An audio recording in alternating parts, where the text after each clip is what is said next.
اگر تمہیں کوئی شک ہے اس میں جو ہم نے اپنے بندہ خاص میں نازل کیا ہے تو تم بھی اس جیسی ایک آیت بنا کے لاؤ. اور چلو چیلنج کھلا دے دیا, فرما وَادْعُوا شُهَدَاءَكُم مِّن دُونِ اللَّهِ, اللہ اور اللہ والوں کو چھوڑ دو. تفسیری ترجمہ عرض کر رہا ہوں, یعنی صحابہ کو چھوڑ دو, حضور کے ماننے والوں کو چھوڑ دو, باقی ساری دنیا کے کافر اکٹھے ہو جاؤ, ایک آیت بس قرآن جیسی لے کے آؤ, ایک آیت لے کے آؤ. ان کنتم صادقین, اگر تم سچے ہو. جوانوں سنو, کہا ایک آیت, اور یہ چیلنج آج تک قرآن مجید کا موجود ہے, آج تک. وَإِن كُنتُمْ فِي رَيْبٍ مِّمَّا نَزَّلْنَا عَلَىٰ عَبْدِنَا فَأْتُوا بِسُورَةٍ مِّن مِّثْلِهِ, تم قرآن کے مقابلے کی ایک صورت لے کے آؤ اور سارے حمایتی اکٹھے کر لو اپنے. ان کنتم صادقین, اگر تم سچے ہو.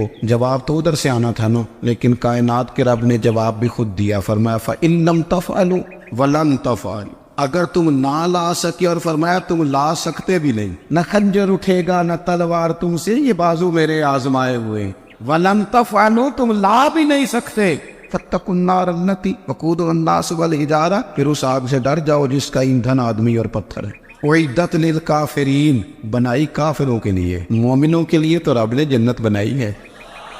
اعدت للکافرین, یہ دوزخ اللہ نے کن کے لیے بنائی ہے؟ اعدت للکافرین کہتا ہے کافر کے لیے بنایا. تو اللہ تبارک و تعالیٰ نے میرے رسول پاک صلی اللہ تعالیٰ علیہ وسلم کو وہ کتاب عطا فرمائی, اور پھر حضور کی فصاحت و بلاغت, معرفت. دیکھو, ایک ہوتا ہے گھنٹوں باتیں کرنا, ایک ہوتا ہے کئی والیم پر مشتمل, کئی جلدوں پر مشتمل کتب کا لکھنا, اور ایک ہوتا ہے کسی بندے کا ایک بات کرنا اور سامنے والے کی طبیعت کو اتنا جگا دینا کہ اگلی بات فوراً ہی اس کی سمجھ میں آ جائے. اور حضور نہ کسی کی انا کو نہیں جگاتے. ہم بعض اوقات کسی سے خطاب کرتے ہیں, بات کرتے ہیں, تو سامنے والے کی انا کو جگا دیتے ہیں, ٹھیس پہنچاتے ہیں. وہ کہتا چل پھر تگڑا ہو جا, میں بھی آیا. حضور انا نہیں جگاتے تھے, میرے نبی پاک ضمیر جگاتے تھے, تاکہ وہ شخص فیض حاصل کر سکے, اسے کچھ ملے.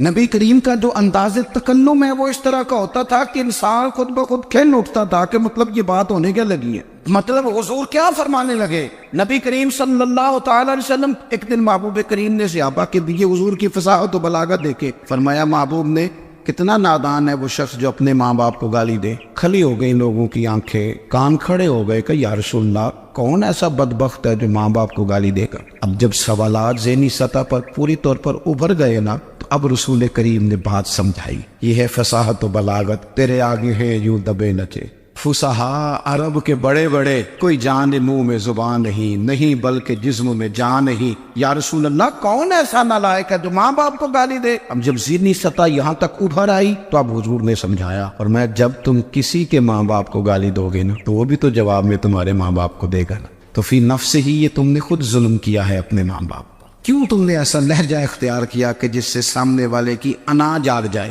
اور وہ تمہارے مقابلے میں آ کر کے کھڑا ہو جائے؟ کیوں تم نے اس طرح کے انداز اختیار کیے کہ جس سے سامنے والا بھی سارے پنجے کھڑے کر کے باہر نکل آیا کہ آ جاؤ پھر میں بھی میدان میں حاضر ہوں. رسول کریم کی فصاحت بلاغت دیکھیں نا, حضور 2-4 جملوں میں ساری بات سمجھا جاتے. ایک حدیث پاک اگر ہماری سمجھ میں آ جائے, ایک روایت نبی پاک صلی اللہ تعالی علیہ وسلم نے فرمایا, خوبصورت مسلمان وہ ہے جو بے مقصد باتوں کو چھوڑ دے.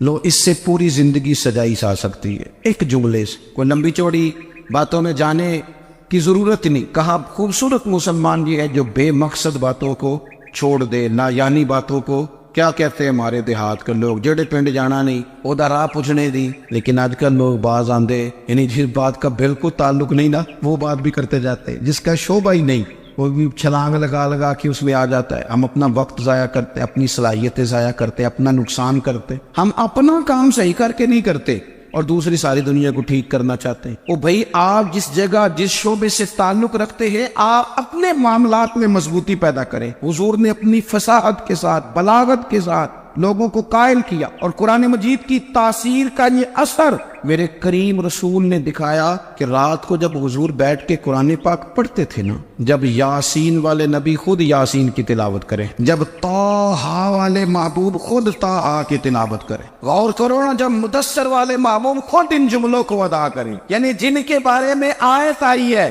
جب وہی یہ آیت پڑھیں کہ انا اعطیناک الکوثر, یعنی جن کا ذکر ہو رہا ہے, جب وہ یہ بات کریں کہ یا ایھا النبی انا ارسلناک شاہدا ومبشرا ونذیرا لتؤمنوا باللہ ورسولہ وتعزروہ وتوقروہ وتسبحوہ بکرۃ واصیلا، جن کے بارے میں آیت آئی ہے جب وہ یہ کہہ رہے ہوں کہ ورفعنا لک ذکرک، جب وہ کہہ رہے ہوں والضحیٰ واللیل اذا سجا، ذرا اس کیفیت کو دیکھیں جب محبوب خود پڑھ رہے اور جو حضور پر آئی ہے اس کا ذائقہ، اس کا لطف، اس کا انداز، بھلا کیا ہوگا۔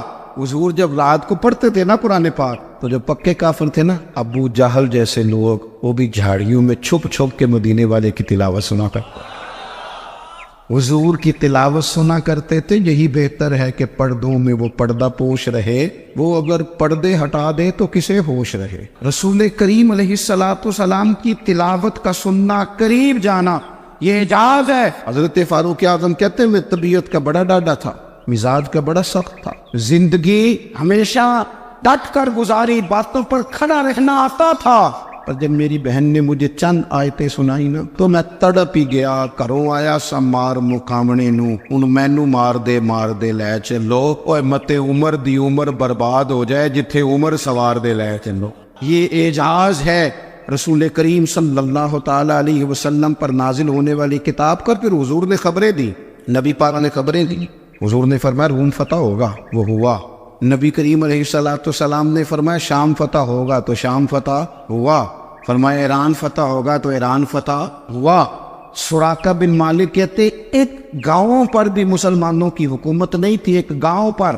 حضور مکہ مکرمہ سے نکل رہے تھے، مدینہ طیبہ تشریف لے جا رہے تھے، ابھی راستے میں تھے، میں 100 سرخ اونٹوں کے لالچ میں معاذ اللہ حضور کو گرفتار کرنے پہنچ گیا۔ محبوب نے حکم دیا، حضور کا معجزہ میں نے آنکھوں سے دیکھا، میرا گھوڑا زمین میں دھستا چلا گیا، میں نے معافی مانگی، حضور نے معاف کر دیا۔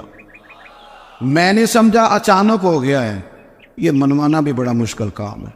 شجر و حجر پہچان گئے، انسان کی نظروں میں شاکی رہا۔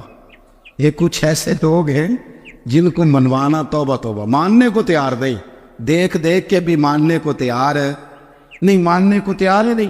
کہتے ہیں کہ میں نے پھر چاہا آگے بڑھنا تو پھر زمین کے اندر میرے گھوڑے کے پیر دھنسنے لگے، پھر معافی مانگی۔ کریم تیرے معاف کرنے کی ادا پہ بھی قربان جائے۔ یہ نہیں فرمایا کہ تو بار بار یوں ہی کرتا ہے، فرمایا معافی مانگتا ہے، جا میں نے معاف کیا۔ کہتے ہیں 3 دفعہ میں آگے بڑھا، 3 دفعہ حضور نے معاف کیا تو مسکرا کے فرمانے لگے تو یہاں مجھے گرفتار کرنے آیا ہے، وہ کیسر روم کا علاقہ فتح ہوگا، وہ کنگن جو پہنتا ہے نا ہاتھوں میں، بادشاہ کے کنگن معروف ہیں، وہ تیرے ہاتھوں میں آئیں گے۔ اللہ کرے آپ سمجھے، یہ جو لوگ ڈری ڈری سہمی اور ہمارے بچے مایوسی کی معاذ اللہ باتیں کرتے ہیں، وہ دیکھیں حضور کس طرح کی گفتگو فرماتے۔ ابھی ایک گاؤں پر بھی اسلام کی حکومت نہیں، لیکن حضور کا خبر دینے کا انداز، کریم فرمانے لگے وہ کیسر روم کے جو کنگن ہوں گے وہ تیرے ہاتھوں میں آئیں گے۔ جناب سراقہ بن مالک فرماتے ہیں کہ میں مسلمان ہو گیا، حضور کا وصال ہو گیا، کنگن نہیں آئے۔ حضرت ابوبکر صدیق کا وصال ظاہری ہو گیا، کنگن نہیں آئے۔ جناب عمر کا دور آ گیا، سراقہ بوڑھے ہو گئے۔ کوئی بندہ پوچھتا نا کہ اب تو عمر ڈھل گئی ہے، زندگی کا پتہ نہیں، کہنے لگے نہیں میں نہیں جاتا، جب تک کنگن نہیں آتے اسرائیل کوئی نہیں آئیں گے، کیونکہ ساڈے نبی دی زبان، ساڈے واسطے قرآن، جو دن کو کہہ دیا دن ہے تو دن نکل آیا، جو شب کو کہہ دیا شب ہے تو رات ہو کے رہی، اور خدا نے ان کی زبان کو وہ اختیار دیا، جو نکلی منہ سے ان کے وہ بات ہو کے رہی۔ فاضل برینوی کا تو انداز ہی پھر انوکھا ہے نا، وہ تو کہتے ہیں وہ زبان جس کو سب کن کی کنجی کہے، جس کو سب کن کی کنجی کہے، اس کی نافذ حکومت پہ لاکھوں سلام۔ کہنے لگے نہیں آتے حضرت اسرائیل، فکر نہ کرو، بوڑھے ہو گئے تھے، نکلنے گھر سے بند کر دیا تھا، حضرت عمر کا دور تھا، کنگن آ گئے۔ حضرت فاروق اعظم نے ان کے پوتوں سے، نواسوں سے، بچوں سے کہا جاؤ بلا کے لاؤ، کا دادا جان بوڑھے ہیں، فرمایا تم کان میں کہہ دینا کنگن آ گئے، پھر تم دیکھنا تو صحیح کر۔ حضرت سراقہ آئے، حضور نے جو خبریں دی، نبی پاک علیہ السلام نے جو گزشتہ قوموں کے احوال بیان کیے، اور پھر میرے نبی پاک علیہ السلام نا دنیا میں عزتیں دینے آئے۔ یہ مزاج ہمیں کم کرنا چاہیے، یہ جو ہم ساری زندگی اس کام میں لگا دیتے نا کسی کو نیچا کیسے دکھانا ہے، یہ انداز حضور نے نہیں ہمیں دیا۔ اب دیکھو حضور تشریف لائے تو ہمیں پتہ چلا کہ حضرت یوسف جیسا سونا کوئی نہیں، حضور تشریف لائے تو ہمیں پتہ چلا کہ حضرت داؤد جیسی خوبصورت آواز کسی کی نہیں، حضور تشریف لائے تو ہمیں پتہ چلا کہ جناب عیسیٰ علیہ السلام کا فقر اختیاری کس طرح کا، محبوب لال کس طرح کا تھا۔ یہ تو حضور آئے تو نبی پاک علیہ السلام نے اس کی بھی عظمت بیان کی، اس کی بھی شان بیان کی۔ حضور نے بتایا کہ ابو بکر صدیق کی شان کیا ہے، فاروق اعظم کا مرتبہ کیا ہے، عثمان غنی کی حیا کیا ہے، مولا علی کی شجاعت کیا ہے، اہل بیت نبوت کی عظمت کیا ہے۔ حضور آئے عزتیں دینے، ماں کو عزت دی مدینے والے رسول، کہا جس کا باپ راضی ہو گیا اس کا رب راضی ہو گیا۔ فرمایا جو 2 بیٹیاں 3 بیٹیاں 4 بیٹی بہنیں یا 1 بیٹی یا بہن بیاہ کے آ گیا نا، اس طرح میری 2 انگلیاں جڑی ہوئی ہیں، میرے ساتھ جڑ کے جنت میں جائے گا۔ رسول کریم صلی اللہ تعالی وسلم نے عزت دی۔ حضور عزتیں دینے، کوئی اعزاز نہیں، ان پڑھ بندہ ہے، سادہ ہے، غریب ہے، مزدوری کرتا ہے، ہاتھوں پہ چھالے، یا رسول اللہ اس کا بھی کوئی اعزاز ہے؟ قربان جائیں، میرے کریم نے عزت دی، فرمایا محنت کر کے روزی کمانے والا تو اللہ کا دوست ہے، یہ اینٹیں اٹھانے والا، یہ مشقتیں کرنے والا، یہ صبح دیہڑی پہ جانے والا، یہ بیچارہ جو اچار سے روٹی کھاتا ہے، تو نے ہر شخص کی قسمت میں یہ عزت لکھی اور آخری خطبے کی صورت میں وصیت لکھی۔ رسول کریم نے ہر بندے کو اعزاز دیا، عظمتیں دی، حضور عزتیں دینے آئے، نبی پاک علیہ السلام نے اعزازات دیے، حضور نے نوازا۔ یہ ساری چیزیں میرے رسول پاک کی تشریح، اور پھر یہ جو حضور کے صحابہ اور اہل بیت ہے نا، یہ بھی میرے نبی پاک کی نبوت کی دلیل ہے۔ جنگ دی انقلاب آیا نہیں کرتے، وہ کل تک جو راہزن تھے حضور نے راہبر بنا دی۔ وہ لوگ جو کل تک ایک دوسرے کے گلے کاٹ کے کھاتے تھے، ایک دوسرے کو مارتے تھے، تکلیف پہنچاتے تھے، برادریزم پہ لڑتے تھے، حضور نے بھائی بھائی بنا دیے۔ ایک پلیٹ میں کھانا کھانے لگے، سیدنا بلال حبشی، صہیب رومی، سلمان فارسی، حضور نے یوں کر کے ملا دیا۔ نبی کریم علیہ السلام نے تقسیمیں ختم کر دی دنیا۔ حضور کے صحابہ نے اپنا کردار، اللہم صلی علی سیدنا و مولانا محمد بقدر حسنہ و جمالہ و جودہ و نوالہ و صحبہ و آلہ، اللہم صلی علی سیدنا و مولانا محمد معدن الجود والکرم و آلہ و صحبہ و بارک وسلم، یا ارحم الراحمین، یا ارحم الراحمین، یا قاضی الحاجات، یا مجیب الدعوات، یا حلال المشکلات، یا دافع البلیات، یا مسبب الاسباب، یا قاضی الحاجات، یا رحمان یا اللہ، یا کریم یا اللہ، یا ستار یا اللہ، یا غفار یا اللہ، یا کریم یا اللہ، یا عزیز یا اللہ، یا ستار یا اللہ۔ اے ہمارے پروردگار، 10 سال پورے ہو گئے، خدا بندہ ایک چھوٹا سا پیغام تھا، تو نے فضل فرما دیا۔ اے اللہ، ہم پلٹ کر جب دیکھتے ہیں تو 1% بھی ہم اس قابل نہیں کہ تیرے دین کی کوئی بات کر سکیں، کوئی پیغام دے سکیں۔ اللہ، کئی سالوں سے یہ دوست صبح کی نیند چھوڑ کے یہاں حاضر ہوتے رہے، مائیں، بہنیں، بچیاں، بوڑھے، بچے، اے اللہ، بندوبست کرنے والے سب سے پہلے آتے رہے۔ خدا بندہ تیرے قرآن مجید کو پڑھا ہے، ہم کمزور تھے، بس تیری دی ہوئی توفیق سے پڑھا ہے۔ خدا بندہ ان میں سے ایک بات بھی تجھے پسند آئی ہے تو ہمیں معاف فرما دے، ہم سے درگزر فرما، ہمارے حال پہ رحمت فرما۔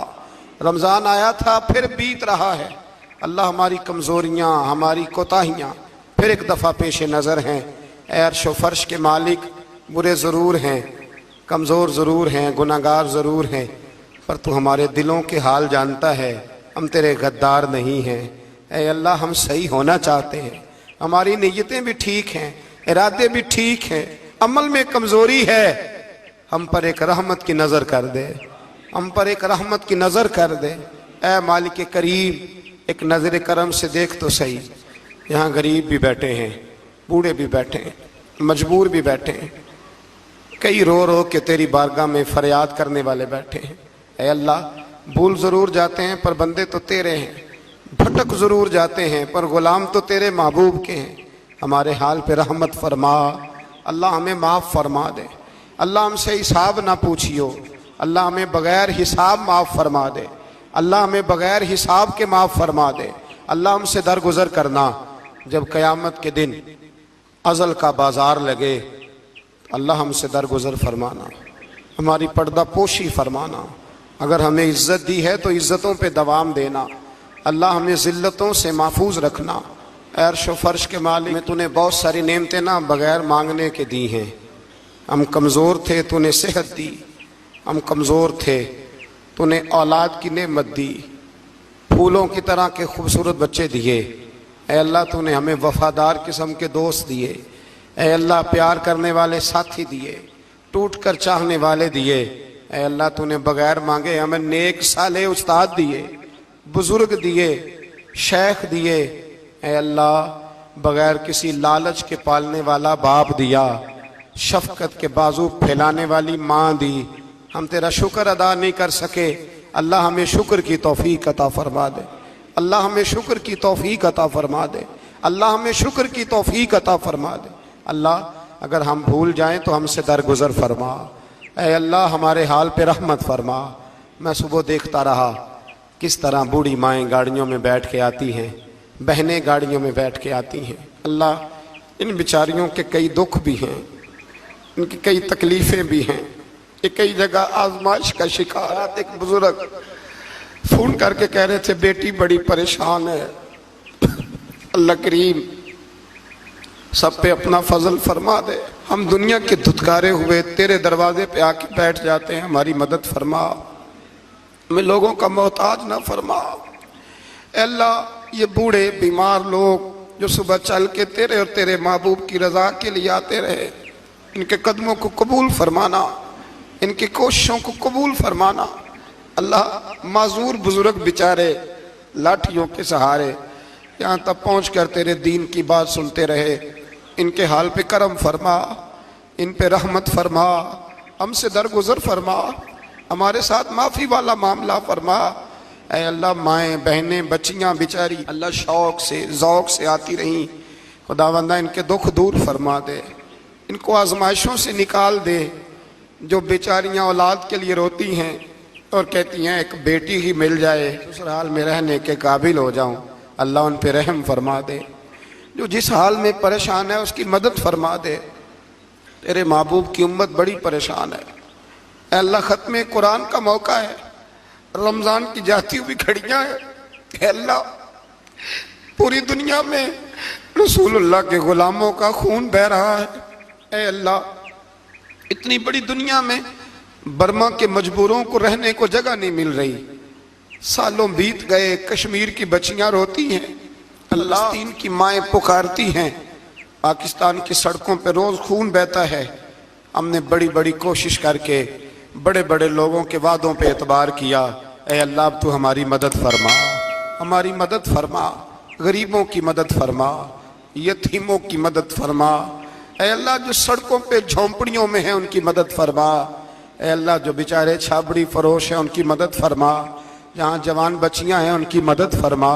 اے اللہ غریبوں کی مدد فرما، مجبوروں کی مدد فرما، اے اللہ تنگ دست لوگوں کی مدد فرما، بیماروں کو شفا دے دے، مقروضوں کو قرضوں سے رہا کر دے، تنگ دستوں کو وسعت دے دے۔ ہمارے وہ مشائخ، ہمارے وہ بزرگ انہوں نے ہمیں یہاں تک پہنچایا، ان کی قبروں پہ رحمتوں کا نزول فرما، ان پہ کرم نوازیاں فرما۔